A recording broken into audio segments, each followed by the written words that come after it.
বৃষ্টিতে আমরা বাসায় আটকে গেছি। তো এই বৃষ্টি ভেজা রাস্তার মাঝে আমি বাইক নিয়ে একেবারেই বের হতে পারিনি।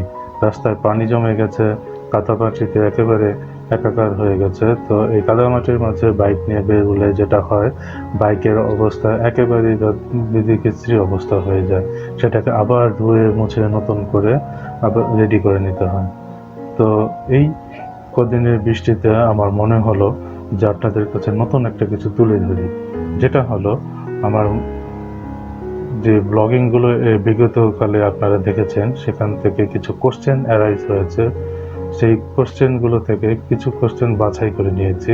যে কোশ্চেনগুলো হলো, একটা, আপনারা অনেকেই আমাকে জিজ্ঞাসা করেছেন আমি যে হেলমেটের মাঝে মাউন্ট ইউজ করি, মানে মোটো ব্লগিংয়ের সময় যে ভিডিওটি হয়, সেই ভিডিওকালীন সময় আমি কী ধরনের সেট আপ ইউজ করে থাকি। তো এই সেট আপের বিষয়ে আসলে আজকে আমার এই ব্লগ।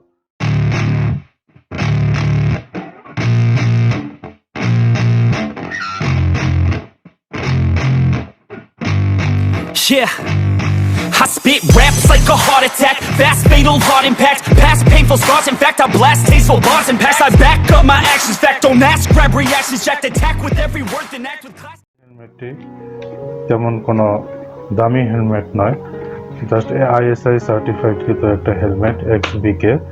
তো এটার ক্ষেত্রে যেটা হচ্ছে, আমি আমার ক্যামেরার মাউন্টটি ঠিক এই পজিশনে সেট আপ করে থাকি। ঠিক আছে, তো এটা সেট আপ করতে হলে এটাকে খুলে নিতে হয়।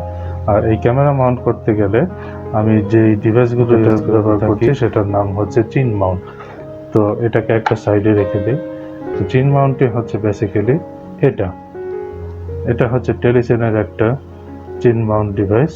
এটা উল্টো পাশে এরকম দেখতে, যেটা গ্রিপের একটা ব্যবস্থা করা আছে, যা প্লাস্টিকের সাথে এখানে গ্রিপ করে রাখে, এবং এখানে একটা সুন্দর বেল্টের ব্যবস্থা আছে। এই বেল্টটা এখানে সেট করে দেওয়া যায়। আর এখানে যে হোল্ডারটা আছে, অর্থাৎ আপনি দেখলে বুঝবেন, এখানে আপনি মাউন্ট ক্যামেরাটি সেট আপ করে দিতে পারবেন।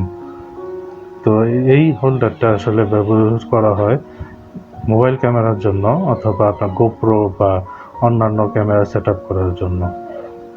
ঠিক আছে, তো দেখুন এটা কিভাবে সেট করতে হয়। প্রথমত আমি এটাকে সামনে নিয়ে আসলাম, এটাকে সুন্দর একটি সেট পজিশন করে নিলাম, যেটা আমি কোথায় সেট করতে চাই। পজিশনটা করতে আমাকে একদিক ঘুরিয়ে সামনে পিছে করে বুঝে নিতে হচ্ছে যে এটা স্টেটটা কোনটা হয়, সেটা বুঝে আমাকে পজিশনটা সেট করতে হয়, এবং মিডল পজিশনে আছে কিনা সেটাও বুঝে নিতে হচ্ছে। তো যাই হোক, এখান থেকে এই পার্টটা দিয়ে দিলাম, আর এখান থেকে এই পার্টটা চলে গেল। এই পার্টটা চলে গেলে দেন আমার এখানে যে বেল্টটা দেখতে পাচ্ছেন, এই বেল্টটাও এখান থেকে এই পার্টে চলে যাবে, এবং এই বেল্টটাও এখান থেকে এই পার্টে চলে যাবে। এই পার্টে গেলে দেন আমার এখানে, আমি একটু খুলে দেখাই, এখানে দেখুন লকের ব্যবস্থা আছে। একটু সাইড করে নেই, এখানে দেখুন লকের একটা ব্যবস্থা আছে।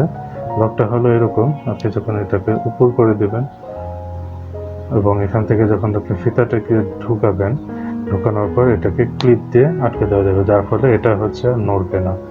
সেম জিনিসটা এখানেও একটা লকের সিস্টেম আছে। এটাকে উপরে উঠিয়ে দিলেন, উপরে উঠিয়ে দেওয়ার পর এই বেলটা এখানে ঢুকিয়ে দিলে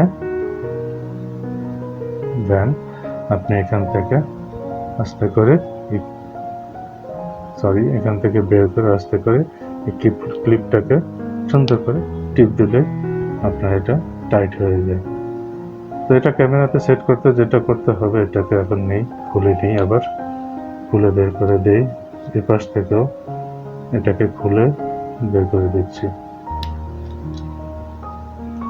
আপনারা এই টেলিসেনের ডিভাইসটি কোথায় পাবেন সেটা আমি আমার মূল ডেসক্রিপশন বক্সে দিয়ে দেব। যাই হোক, এখানে এটাকে সেট করতে হবে। পজিশনটা আগে ভালো করে বুঝে নেবেন, যথেষ্ট পরিমাণ পজিশন সেট করে নিয়ে ওখানে টাইট করে লাগিয়ে দিলে আমার এই হোল্ডারটা সেট হয়ে গেল। ঠিক আছে, এভাবে আপনি বন্ধ করে দিতে পারেন। তো এই হলো সেট আপ চিন মাউন্টের। পরবর্তীতে আসি সেকেন্ড যে পার্টটা, সেটা কিভাবে সেট করতে হয়। এই হলো চিন মাউন্টটা, এইভাবে করে আপনি সেট করে ফেলতে পারবেন। ঠিক আছে, আপনারা দেখতে পাচ্ছেন কিনা আমি জানি না, না দেখতে পেলে কমেন্ট বক্সে অবশ্যই জানাবেন। এখান থেকে আপনার চিন মাউন্টটা সেট হয়ে যাবে। এটাকে একটু সরিয়ে পিছিয়ে আপনারা সুন্দরভাবে সেট করে নিলেই আসলে আপনার প্রয়োজন মতো ক্যামেরার পজিশনগুলো সঠিকভাবে ভিউ নিতে পারবেন। ওকে, তো যেটা দেখাচ্ছিলাম এটা তাহলে রেখে দিচ্ছে। এর পরের যেটা পার্ট হলো আমার যেটা লাগবে এইটা। আমি আসলে এখন পর্যন্ত কোনো ধরনের গোপ্রো ক্যামেরা বা এক্সট্রা কোনো ক্যামেরা ইউজ করি না। আমি এখন মোবাইল ক্যামেরা ইউজ করি, যেটা হলো এটা দুইটা পার্ট। আপনি দোকানে বা শপে গেলে আপনি দুইটা পার্ট আপনাকে আলাদা কিনতে হবে। একটা হলো এই পার্টটা আর একটা হলো এই পার্টটা। এটা আসলে আপনার মোবাইলকে হোল্ড করে রাখে। দেখুন এটা এইভাবে সুন্দরভাবে হোল্ড করা যায়, যেটা এক্সাম্পল সহ আমি আপনাকে দেখাতে পারি। এই মোবাইলটা এটার সাথে এইভাবে করে আটকে যাবে, এই যে বসে গেল। এইভাবে করে আপনার মোবাইলটা এখানে দেখুন কোনো ধরনের নড়াচড়া নাই, কিছু হবে না। এবং এই পার্টটাকেও আপনি সুন্দরভাবে ঘুরিয়ে ঘুরিয়ে পজিশন সেট করতে পারবেন। এই যে এভাবে করে ঘুরিয়ে আপনার পজিশন সেট করতে পারবেন। এটা অনেক টাইট করা যায়, ইচ্ছা করলে এটাকে মুভ করা যায়। এটা খুবই মুভেবল এবং অনেক ফ্লেক্সিবলও। আপনি ইচ্ছা করলে আপনার পজিশন বুঝে এটাকে টাইট করে দিলেই মোবাইলটা আপনার মুভ করবে না। ঠিক আছে, তো এটা সেট করতে হলে যেটা হলো যে সরাসরি আপনি মোবাইলও এখানে বসাতে পারেন অথবা খুলে নিয়ে পরবর্তীতেও সেট করতে পারেন। যেটা হলো মোবাইলটা এক পাশে আর এই হোল্ডারটা আপনি সেট করবেন ঠিক এইভাবে, এভাবে ধরে এখানে। যেটা হলো ভালো করে দেখে নিন, এটা কিন্তু এই চাপ দেওয়া যায় এবং এটাকে সরাসরি আপনি ঢুকাবেন না, একটু ফ্লেক্সিবলটা কমিয়ে নিয়ে এভাবে সুন্দর করে বসিয়ে দিলেন। এই হলো সেট হয়ে গেল আপনার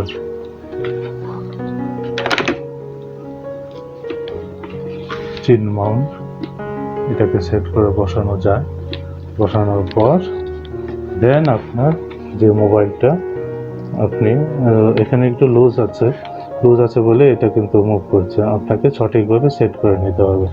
যাই হোক, এটাকে সেট করতে হলে আপনি আবারও মোবাইলটা ধরবেন এখানে এবং এটার সাথে গ্রিপটা যেটা আছে এটাকে টেনে তুলে উপরে এভাবে মোবাইলটাকে সেট করে দিতে পারেন। তো দেখি তো পরবর্তী স্টেপ হলো এখানে কিভাবে করে আমি আমার মাইকটা সেট করে থাকি।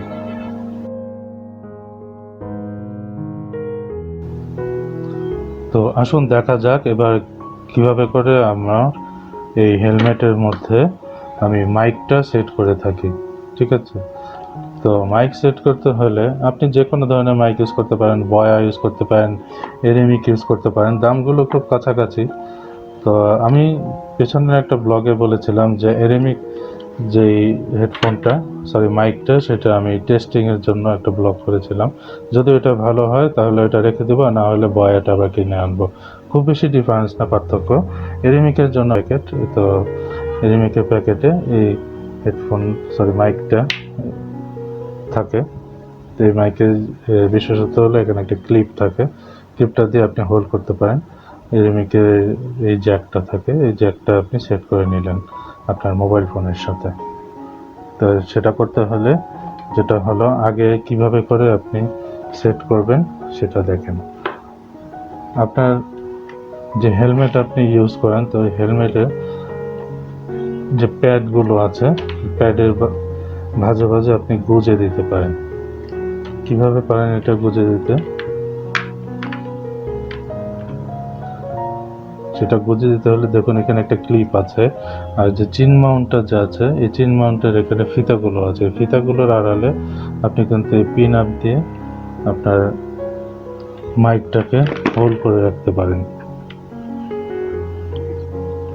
ইচ্ছে করলে এই টেপের আড়ালেও আপনার এই মাইকটাকে সেট করে নিতে পারেন। সেই ক্ষেত্রে যেটা হলো, আপনাকে এই যে পিনটা আছে এই পিনটা খুলে নিতে হবে। এই পিনটা খুব বেশি না, আপনি যা চাপ দিলে এটা খুলে আসবে। চাপ দিয়ে খুলে গেলে দেন আপনি এখানে যে টেপটা থাকে ওই টেপের মাঝে গুঁজে দিতে পারবেন। আর সেই সাথে আপনার এই কেবলটা জাস্ট ঘুরিয়ে পেঁচিয়ে এখানে দেখুন হেলমেটের পয়েন্টগুলো আছে, সেই পয়েন্টগুলোর ভাঁজে আপনি গুঁজে দিতে পারেন।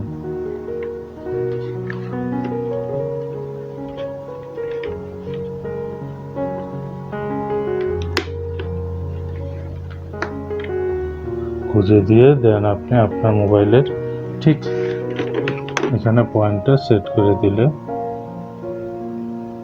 আপনার কাজ হয়ে গেল। আর এখান থেকে যে মাইকটা সেটাকে আপনি টেপ দিয়ে এখানে সেট করে দিতে পারেন। চেষ্টা করবেন মুখ বরাবর না রাখতে। মুখ বরাবর রাখলে যেটা হয়, আপনার বাতাসের মাধ্যমে নয়েজ সৃষ্টি হয়ে যায়। ঠিক আছে, তো এখান থেকে করে নিলে আপনি কিন্তু সুন্দরভাবে আপনার মোবাইল সহ 3 মাউন্ট সেট হয়ে গেল। আর আরেকটা জিনিস আপনাকে অ্যাডভান্স বলে রাখি, আপনি যখন যে কোনো মাইকই ইউজ করেন না কেন, আপনার মোবাইলে কিন্তু যে নর্মাল যে ক্যামেরাটা থাকে, এই ক্যামেরা দিয়ে কিন্তু সেটআপ মানে ভিডিও করলে আপনি ভালো সাউন্ড পাবেন না। আপনাকে অ্যান্ড্রয়েডে আলাদা সফটওয়্যার ইউজ করতে হবে। তো কী সফটওয়্যার ইউজ করতে হবে সেটা আমি আপনাকে ডেসক্রিপশন বক্সে দিয়ে দেব। ঠিক আছে, তো আজ এই পর্যন্তই। আগামীতে দেখা হবে অন্য কোনো কিছু নিয়ে, অন্য কোনো ব্লগ নিয়ে। তো ভালো থাকবেন, সুস্থ থাকবেন, সাবধানে থাকবেন।